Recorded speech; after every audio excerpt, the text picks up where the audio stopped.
Hey guys, today I want to talk about something very simple, but at the same time, extremely important. This video is about the one and only condition you need to be attractive. Not 5 rules, not a checklist, not looks, money, or status. Just one condition. And if you truly understand this one thing, even if you think you're below average in looks, you can become more attractive than someone who's objectively handsome. This might sound exaggerated, but by the end of this video, you'll understand exactly why this is true. This applies to anyone. If you want to be attractive, if you want someone you like you back, if you want to stop thinking of yourself as unattractive. This idea is not just a dating tip. It's the foundation of everything related to attraction. So even if you forget everything else later, I want you to remember this one concept. All right, let's get into it. I'll say the conclusion first, and honestly, a lot of people feel disappointed when they hear it. They usually say something like, "Wait, that's it?" Or, "That sounds way too simple." But here's the important part. What really matters is not the conclusion itself, but the theory behind it. If you understand the logic, you'll be able to apply this idea to dating, social life, business, and even personal branding. So don't just listen to the words. Try to understand why this works. Keep that in mind. Here's the conclusion. The one condition you need to be attractive is this. You already look attractive to others. Or more precisely, you look like someone who is already attractive to other people. Not actually attractive, not objectively attractive, but someone who seems chosen. You might be thinking, that sounds obvious, or even, that feels unfair. But this is a huge concept, and once you see it, you can't unsee it. This doesn't apply only to dating. It applies to almost everything in the world. Think about it. Popular products sell more. Crowded restaurants attract even more people. Famous people become even more famous. Most people don't research deeply. They don't compare every option logically. They just think, well, everyone likes it, so it must be good. Why does this happen? Because humans rely on something called heuristic thinking. A heuristic is a mental shortcut. It's your brain's way of saving energy. Instead of analyzing everything from zero, your brain says, other people already decided. I'll trust that. This isn't stupidity, it's efficiency. And attraction works the same way. A heuristic is basically your brain saying, I don't have time to analyze this deeply. For example, he wears glasses, so he must be smart.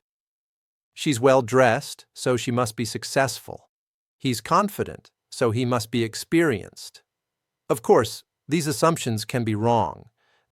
That guy with glasses might be lazy. That confident person might be insecure. But the brain doesn't care. The brain wants to conserve energy. Thinking deeply all the time is exhausting. So instead, we rely on patterns, experiences, and intuition. And that leads to thoughts like these. Everyone's buying this, so it must be good. There's a line, so the food must be good. He's popular, so he must be attractive. And this is the mechanism behind the idea that attractive men become even more attractive. Once someone is perceived as attractive, that perception reinforces itself. Behavioral economics explains this clearly, but biology supports it too. There's something called the Guppy theory, and this part is extremely important because it proves that attraction is not logical, it's instinctive. In simple terms, female guppies usually choose the most physically attractive male. Bright colors, strong appearance, clear visual superiority. But here's the twist.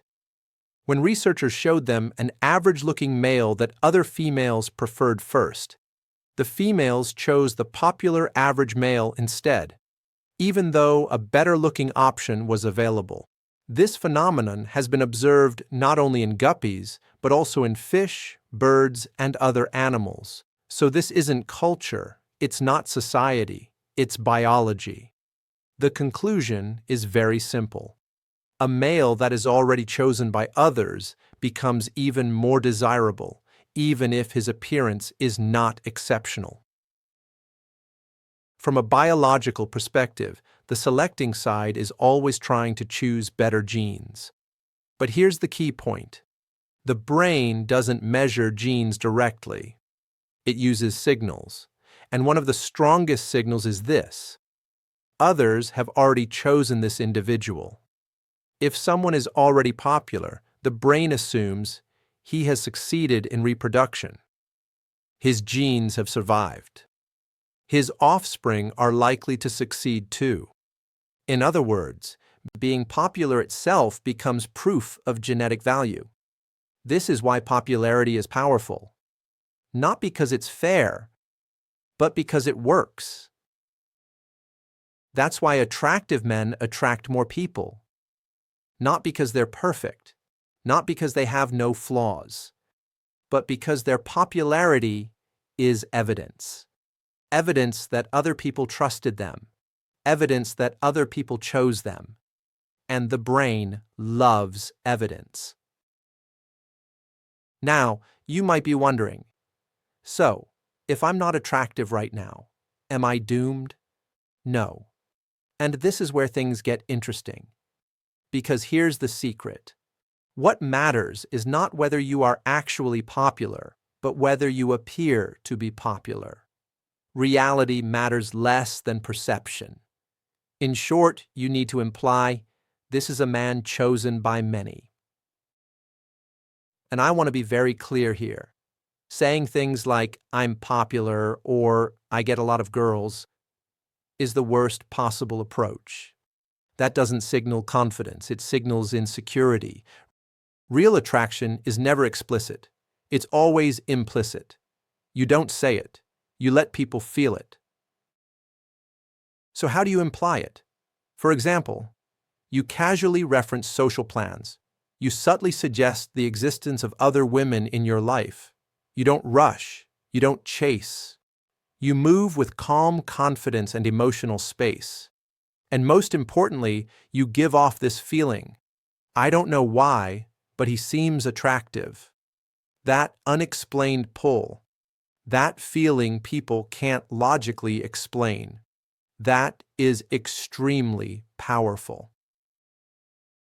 I'll go into specific techniques in future videos because that deserves its own deep explanation. Things like mindset, behavior, timing, and how to create your first social proof. For now, what I want you to remember is this. You need to enter what I call the attraction spiral. A little attraction creates more attraction. More attraction creates confidence. Confidence creates even more attraction. Once you enter this positive loop, everything becomes easier. The most important challenge is this. How do you create the first attraction? That first spark, that first signal, that starting point? That's the hardest part. But once you have it, momentum does the rest. And that's exactly what I'll teach you step by step in upcoming videos. No magic tricks. No fake confidence. Just understanding how attraction actually works. I promise you, I'll take you to the side of people who are chosen. Thank you for watching, and I'll see you in the next video.